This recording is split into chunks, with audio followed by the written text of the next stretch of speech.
So, how do we manage even the most difficult disagreements? Find out on this episode of IncreMental Health Tips. Welcome to IncreMental Health Tips. My name is Jared, and as always, I'm joined by my co-host Liz. Today, we're going to be discussing how to deal with even really difficult disagreements where there might be strong personalities involved. Now, we should probably make full disclosure that both Liz and I are actually two people with very big personalities and very different personalities. And so this is going to hit a little close to home for us, but I think we'll get through it.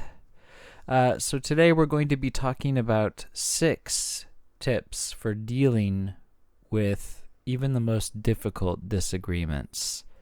And these were taken from the Harvard Business Review's 10 must-reads on teams. I think it's an absolutely great resource for anybody who works with other people. That means you. So, getting right into it, and Liz, as we go through each tip, maybe you can chime in as to how you've seen this sort of thing play out in your practice and experience as a therapist. So tip number 1 is to focus, when you're in the conversation, to focus on facts.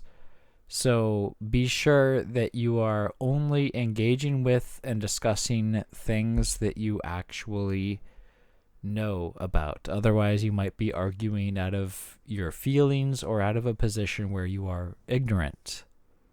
Yeah, and feelings are not facts. As important as feelings can be to a conversation, if you start arguing feelings, it's a lot more difficult to have that conversation. If you need to have a conversation about how you feel about something, that may be a completely separate conversation from addressing the actual, meat and potatoes of what the conflict was about.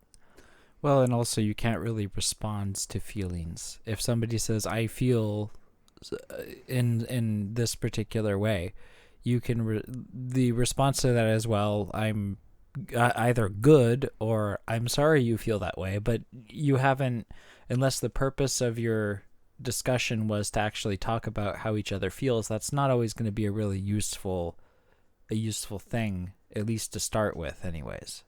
Yeah, and if you're trying to discuss something that has a deadline, like someone needs to do this today, who's doing it, that's not the moment to discuss, well, I didn't like the way you asked that question. It made me feel like this. So there are different times where you have to focus on different things. So focusing on the facts of, even just saying your behavior, you acted in this way, or you said this, that focuses on what's observable to everyone, not the emotional what's going on that maybe the person was unaware of. Fair point. Point number 2, now that you're focused on facts and not arguing or discussing out of a place of ignorance or assumptions, tip number 2 is to multiply alternatives.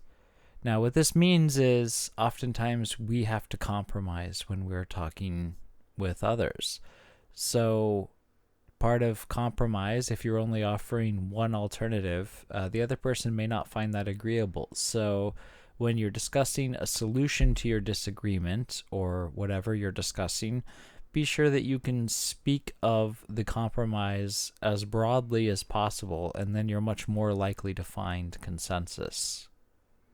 Yeah, and so a lot of times people think it's either my way or your way, and there's only 2 options, but a lot of times there's actually a large variety of ways that a problem can be approached and addressed. And if you take some time to brainstorm what are some other possibilities or some other ways that this need could be met, not thinking strictly about that one concrete idea you have, but really thinking a lot more broadly, it can help you generate more ideas that might in the end be much more viable than what you were originally thinking.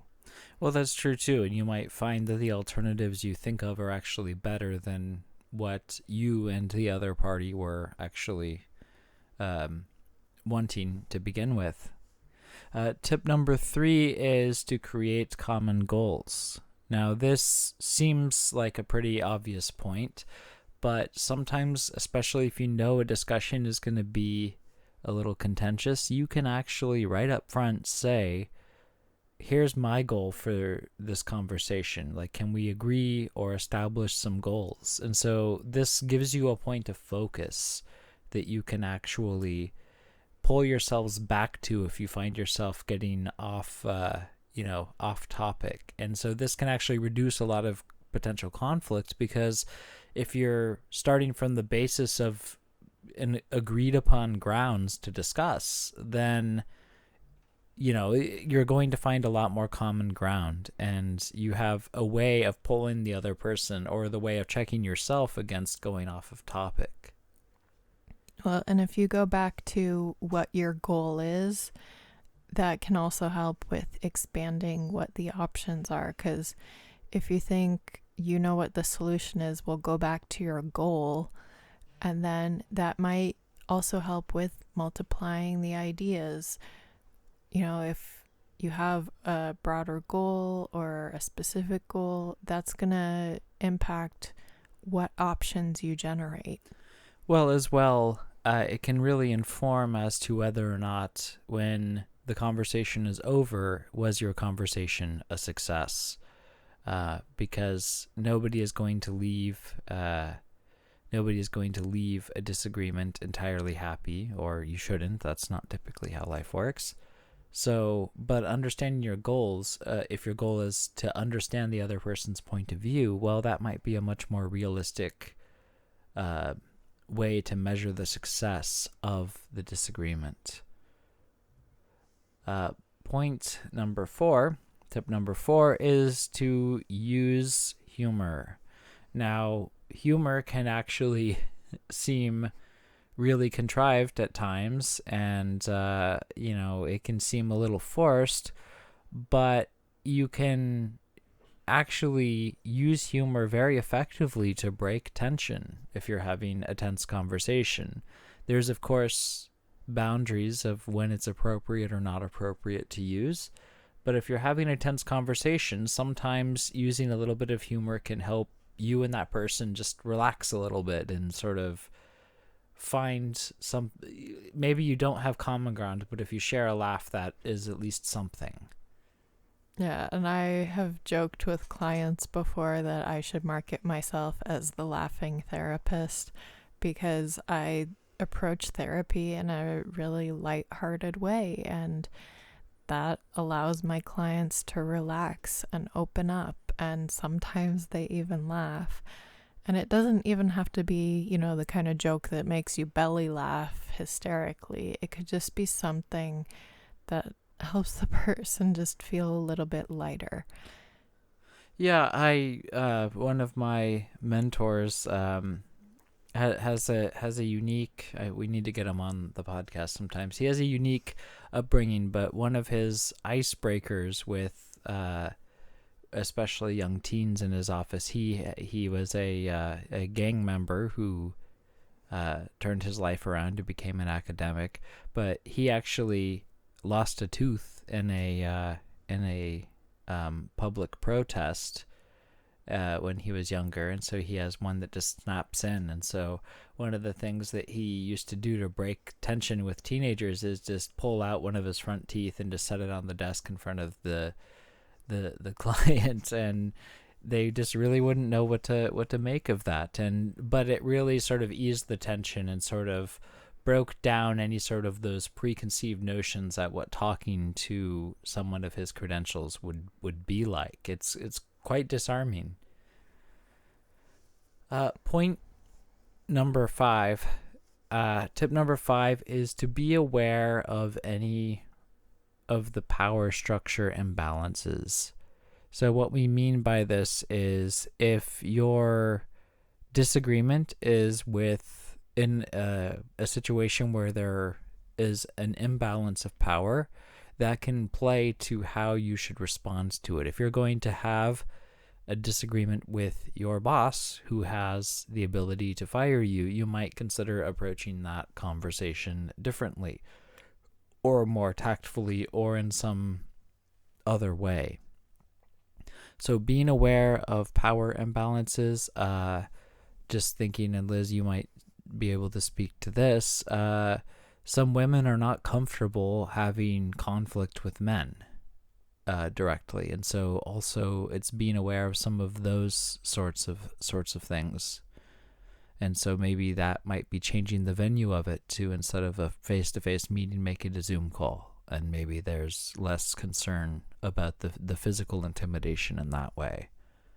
Well, power imbalances can happen very easily. It's one of the things that was talked a lot by my professors. They would talk about how being a therapist has a certain authority and it can be intimidating to clients.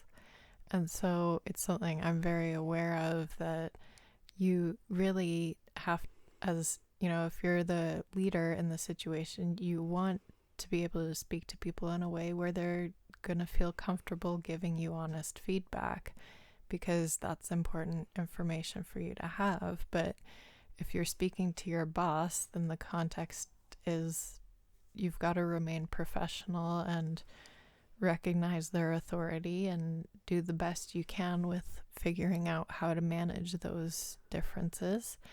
And if you have an HR department in your company and you're not sure how to handle something, you can always bring something to them in order to get a better understanding of, company policies and how to handle the situation. Or on the other side of it, if you are in a position of power over somebody else, just bringing it up in the conversation and say, I'm aware that there is a power imbalance between us, and then you can talk about your common goals, and you can sort of establish the framework in which you'll have the conversation. And so that can really help you have a lot more productive of a conversation. The sixth and final tip is to seek consensus with qualification. So what that means is you're not always going to reach consensus. And so ultimately, depending on what you're talking about, you may not need to, but ultimately you need to understand how a decision will be made, or how the conflict will come to an end, or how the discussion will come to an end. In a situation of a workplace, maybe there's somebody who's ultimately responsible for the decision who will, after hearing everybody, will just make the decision. Or if it's in the context of a relationship, you might just go back to your goals and you say, well, do we agree that we've met the goals? And that's your consensus. Or does this need any follow-up? So it's understanding how it's going to end. Otherwise, if only one person feels that the goal was met and the other doesn't, well, that can really